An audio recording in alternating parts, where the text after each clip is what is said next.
Good morning 10th class. हमारा दूसरा पाठ है स्पष्ट पद्यखंड से मीरा।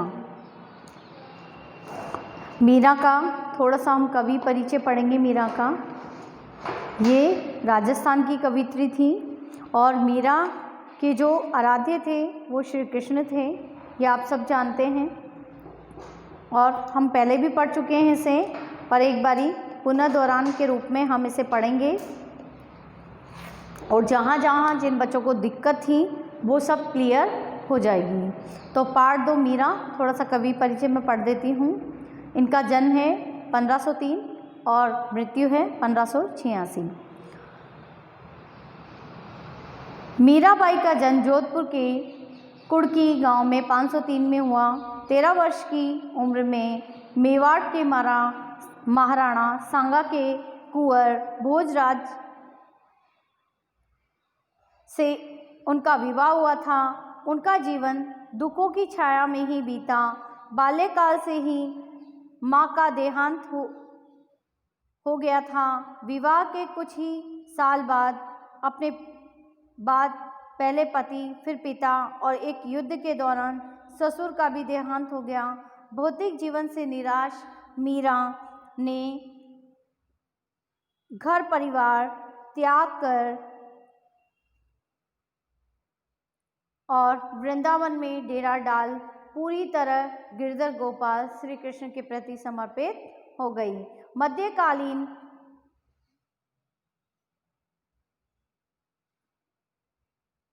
मध्यकालीन भक्ति आंदोलन की आध्यात्मिक प्रेरणा ने जिन कवियों को जन्म दिया उनमें मीराबाई का विशिष्ट स्थान है। इनके पद पूरे उत्तर भारत सहित गुजरात, बिहार और बंगाल में प्रचलित हैं। मीरा हिंदी और गुजराती दोनों की कवित्री मानी जाती है। संत रैदास की शिष्या मीरा की कुल 7-8 कृतियाँ ही उपलब्ध हैं। मीरा की भक्ति दैन्य और माधुर्य भाव की थी। इन पर योगियों, संतों और वैष्णव भक्तों का सम्मिलित प्रभाव पड़ा है। मीरा के पदों की भाषा में राजस्थानी, ब्रज और गुजराती का मिश्रण पाया जाता है। वहीं पंजाबी, खड़ी बोली और पूर्वी बोली के भी शब्द इनकी भाषा में मिलते हैं। कहते हैं कि पारिवारिक संतापों से मुक्ति के लिए मीरा घर द्वार छोड़कर वृंदावन जा बसी थी और कृष्णमय हो गई थी। इनकी रचनाओं में इनके आराध्य कहीं निर्गुण निराकार ब्रह्म, कहीं सगुण साकार गोपी वल्लभ श्री कृष्ण और कहीं निर्मोही परदेसी जोगी के रूप में संकल्पित किए गए हैं। इनकी रचनाओं में श्री कृष्ण को इन्होंने क्या कहा है? कभी निर्गुण निराकार ब्रह्म कहा है, कभी उनको साकार रूप की पूजा की है और कहीं उन्होंने परदेसी जोगी के रूप में उन्हें बताया है। वे गिरधर गोपाल की अनन्य और एकनिष्ठ प्रेम से अभिभूत हो उठी थी। प्रस्तुत पाठ में संकलित दोनों पदों में इन्हीं आराध्य को संबोधित है। मीरा अपने आराध्य से मनोहार भी करती है, लाड़ भी लड़ाती है, तो अवसर आने पर उलाना देने से भी नहीं चूकती है। उनकी क्षमताओं का गुणगान स्मरण करती हैं तो उन्हें उनके कर्तव्य याद दिलाने में भी देर नहीं लगाती है। तो अब पाठ में प्रवेश हो चुका है हमारा। इस पाठ में इनके 2 ही पद हैं। एक पद में मीरा ने विभिन्न माध्यमों से ये बताने का प्रयास किया है, क्या प्रयास किया है कि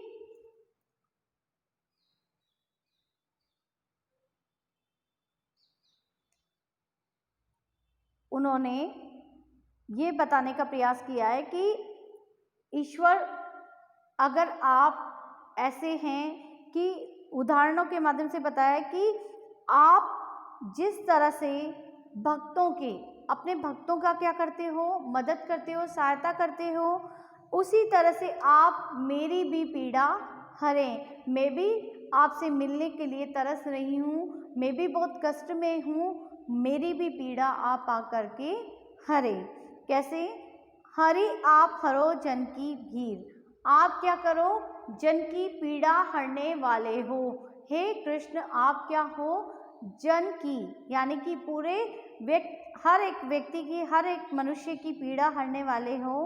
किस तरह से आप, वो उदाहरण दे रही है मीरा कि किस तरह से आपने किस किस व्यक्तियों को उद्धार किया है, किस किस व्यक्तियों को तारा है, किन किन व्यक्तियों को आपने आकर मुसीबत से बचाया है, उसी तरह से आप मुझे भी बताएं। तो प्रथम उदाहरण में क्या कहा है उन्होंने, द्रौपदी की लाज राखी आप बढ़ायो चीर। आपने क्या किया कि भरी सभा में महाभारत में द्रौपदी को दुशासन घसीटते हुए लेके आता है और उसे निर्वस्त्र करने का प्रयास करता है। तो उस वक्त श्री कृष्ण भगवान को जब वो याद करती हैं कि हे कृष्णा, आकर मेरी रक्षा करो, तो श्री कृष्ण भगवान विपत्ति में जब वो सहृदय से उन्हें याद करती है तो वो आ जाते हैं और उनका चीर इतना बढ़ा देते हैं कि उनका चीर हरण होने से बच जाता है। जिस तरह आपने द्रौपदी की लाज बचाई चीर बढ़ाकर, उसी प्रकार आप मेरी भी पीड़ा हरें। दूसरा उदाहरण क्या देती हैं, भगत कारण रूप नरहरि धर्यो आप शरीर। और आपने भक्त प्रहलाद क्या था, हिरण्यकश्यप का पुत्र था और हिरण्यकश्यप ने अपने आप को ईश्वर मान लिया था और वो चाहता था कि सभी जगह उसकी पूजा हो। और उसका जो बेटा पैदा हुआ वो कैसा हुआ, वो हरि और नारायण और ईश्वर को स्मरण करता रहता था। तो हिरण्यकश्यप ने कई बार उन्हें मरवाने का प्रयास किया, लेकिन वो नहीं मरे। वो वापस से ईश्वर की कृपा से वापस से उनके कभी कोई बाल विवाह का नहीं हुआ।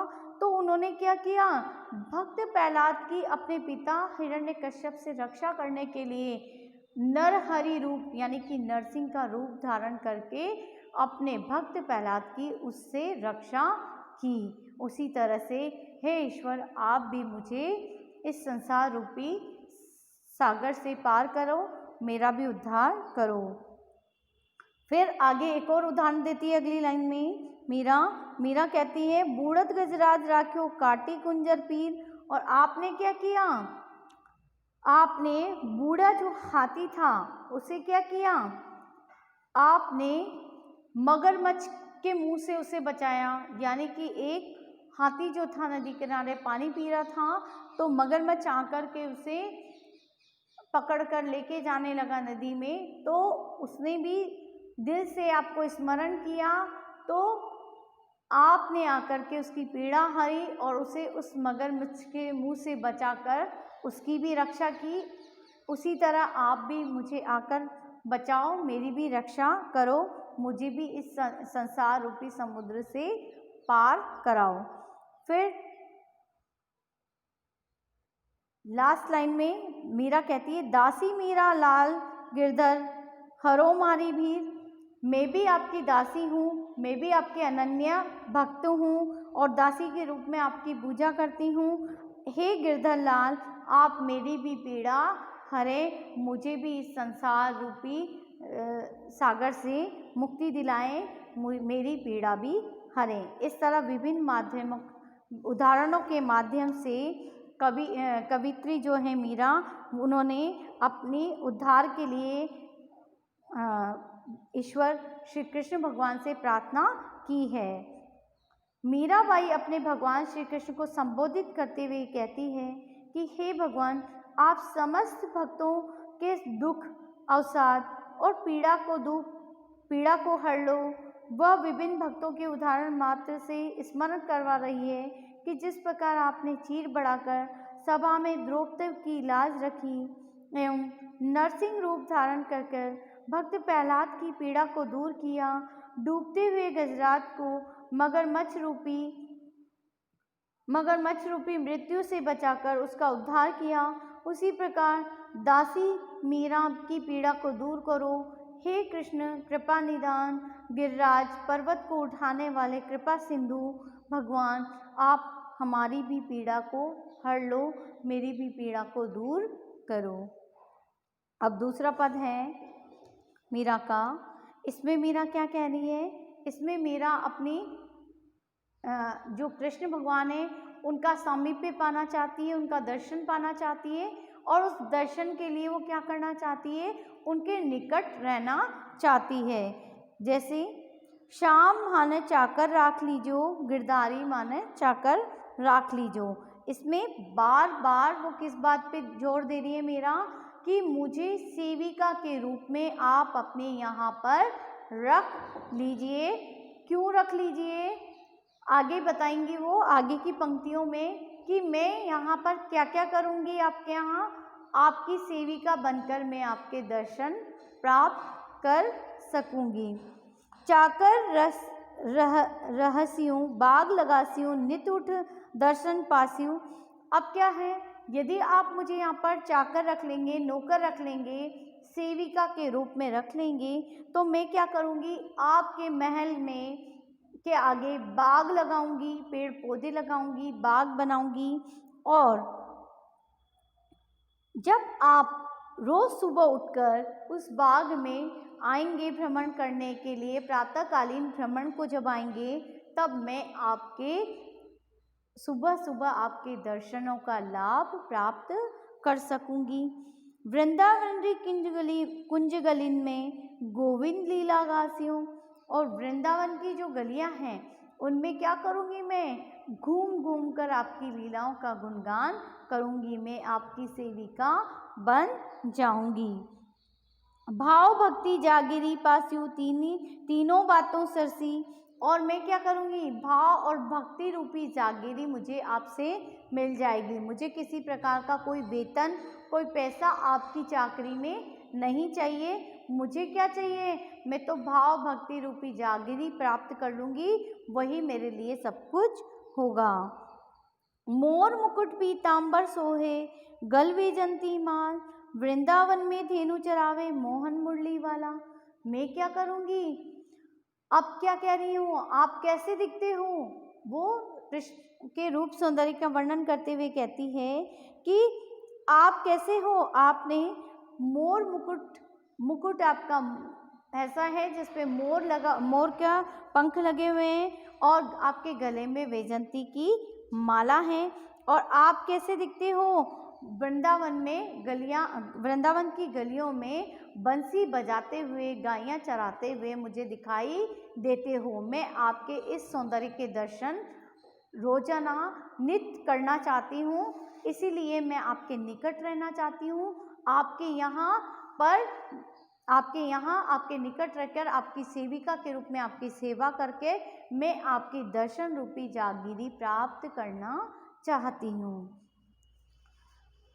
ऊंचा ऊंचा महल बनावन, बिच बिच रखूं बारी, सावरियारा दर्शन पासु, पहन कुसुम्बी साड़ी। अब क्या कहती है मीरा आगे, कि मैं क्या करना चाहती हूँ, ऊंचे ऊंचे महल बनाऊंगी, ऊंचे ऊंचे आपके लिए, और उसमें बीच बीच में बड़ी बड़ी बारियां अर्थात खिड़कियां झरोके रखूंगी। और फिर जब आप वहाँ से गलियों से निकलेंगे तो मैं उन झरोकों पर खड़ी होकर कुसुम्बी अर्थात लाल केसरिया साड़ी पहन करके, कुसुम्बी लाल रंग को कहते हैं, कुसुम्बी रंग पहनकर, कुसुम्बी रंग की साड़ी पहनकर मैं आपके दर्शन पाऊंगी। और आधी रात प्रभु दर्शन दीजो, जमुना जीरे तीरा, मीरा के प्रभु गिरधर नागर, हिवड़ो घरो अधीरा।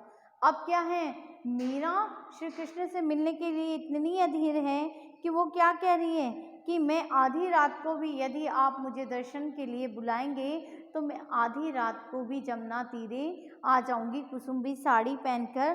क्यों, क्योंकि मेरा हृदय आपसे मिलने के लिए, आपके दर्शन पाने के लिए बहुत अधीर हो रहा है। मैं आपसे मिलने के लिए बहुत ही व्याकुल हूँ, इसलिए अगर आप मुझे आधी रात को भी बुलाएंगे तो मैं आपके लिए यहाँ आधी रात को भी आने के लिए तैयार हूँ, और आपके दर्शन पाने के लिए मैं आपके यहाँ सेविका बनने के लिए भी तैयार हूँ। मैं आपके यहाँ आपका निकट, आपका सामीप्य पाना चाहती हूँ, और इस सेवा के बदले मुझे आपसे कुछ नहीं चाहिए, मुझे आपसे सिर्फ भाव भक्ति रूपी जागीरी प्राप्त करनी है।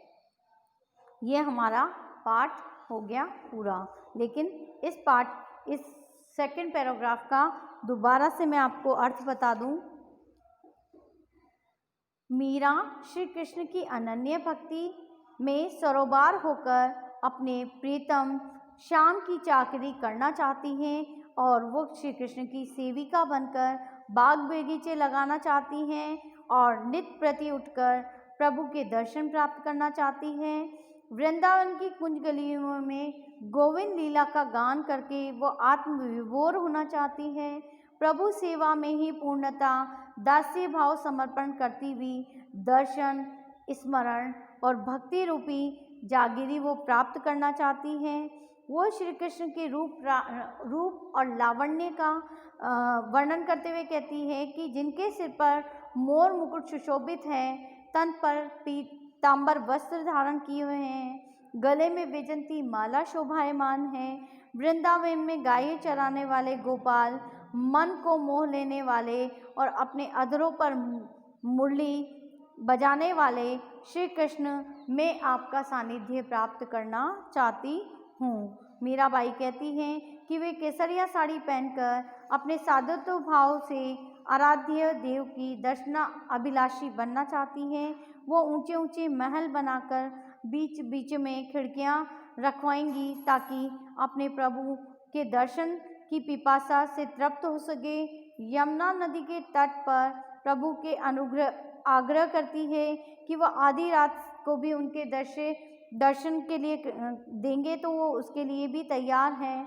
अपने संबंध को प्रगाढ़ रूप से व्यक्त करने के लिए मीरा चाहती है कि हे मीरा के प्रभु गिरधर नागर, मेरा हृदय अत्यंत व्याकुल अधीर है। इस प्रकार मेरी अधीरता को शांत करने के लिए आप मुझे दर्शन दीजिए।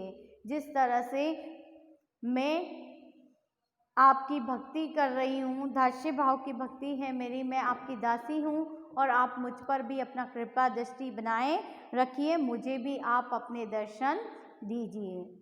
इससे छोटे छोटे प्रश्न बनते हैं। कवित्री अपनी क्या इच्छा प्रकट कर रही है? कवित्री अपनी ये इच्छा प्रकट करती है कि श्याम उसे चाकरी पे रख ले, वह अपने लाला की चाकरी करना चाहती हैं। फिर है वृंदावन में रहकर कवित्री क्या क्या काम करेगी?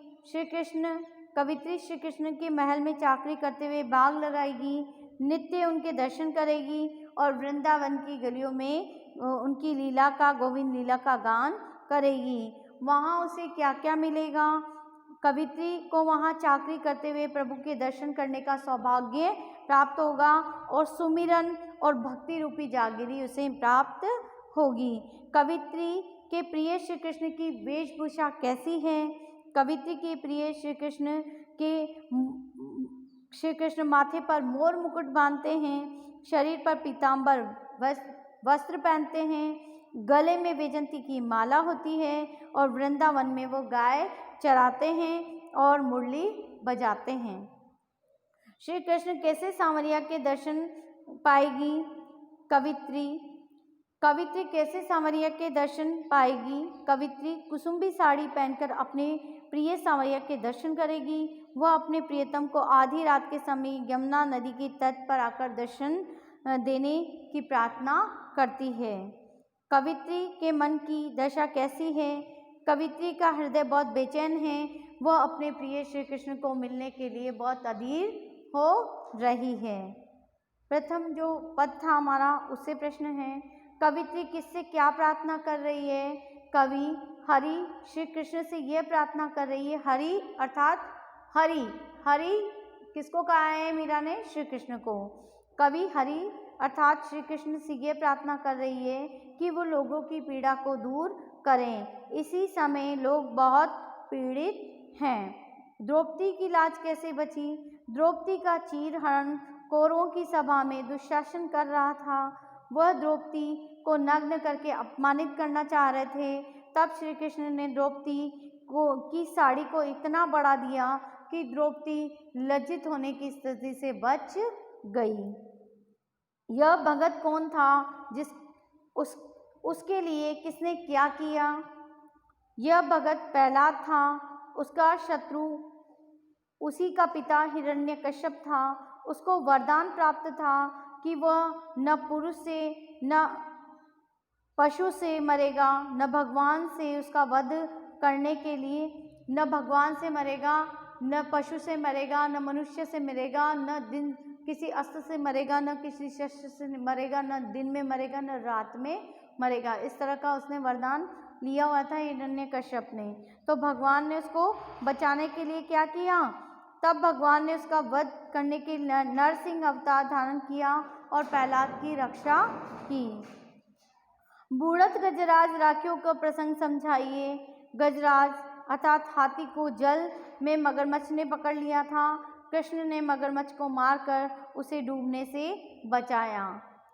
मीरा गिरधर लाल से क्या कहती है? मीरा अपने गिरधर से ये प्रार्थना करती है कि अब उसकी पीड़ा को हरने की बारी आ गई है, अर्थात आप उसे भी मुक्ति दिलाएं। इस तरह से मीरा अपने पदों में श्री कृष्ण की अनन्य भक्ति करती है, उनसे दास्य भाव की भक्ति करती है, उनकी सेविका बन जाती है, कभी उनसे अनन्य प्रेम दर्शाती है। इस तरह से मीरा जो है कृष्ण की प्रति पूर्णतः समर्पित थी और उनकी भक्ति युगों युगों तक रहेगी। उनके पद गए हैं जो आज भी गाए जाते हैं और भजन और कीर्तनों में उनको याद किया जाता है। और श्री कृष्ण का जहाँ श्री कृष्ण की बात होती है वहाँ मीरा का नाम अवश्य लिया जाता है। इस तरह से ये पाठ हमारा ख़त्म होता है। अब मिलते हैं हम हमारी नेक्स्ट क्लास में।